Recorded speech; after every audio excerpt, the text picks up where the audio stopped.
Kung kayo ay nagtatrabaho o nakatira sa paligid lamang ng Quezon Memorial Circle, convenient para sa inyo ang mag-Christmas shopping doon.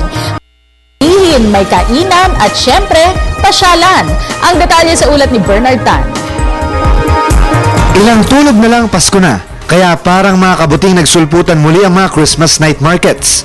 Sa Quezon Memorial Circle, dinarayo ngayon ang isang bonggang night market na patok na pasyalan din sa dami ng mga bonggang Christmas decors. May mga damit na nasa 50 hanggang 200 piso ang halaga, mga bag na nasa 80 pesos hanggang 200 piso, at mga sapatos na hindi lalagpas sa 400 piso ang presyo. Sa budget na 1,000 piso, tiyak na marami na kayong mabibiling panregalo para sa mga inaanak ngayong Pasko. Magaganda siya, tsaka mura. Ayon naman sa mga nagtitinda sa night market, dahil mura mga bilihin dito, mas pipiliin ng marami nating mga kababayan na mag-shopping dito kaysa magpunta sa mga mall.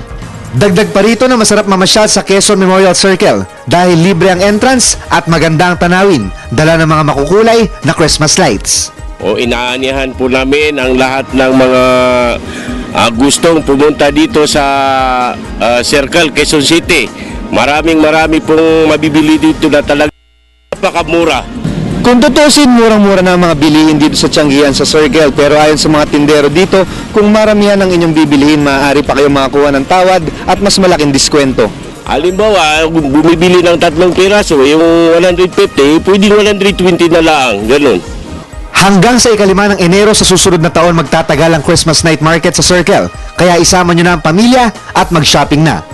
Para sa Telebisyon ng Bayan, Bernard Tan.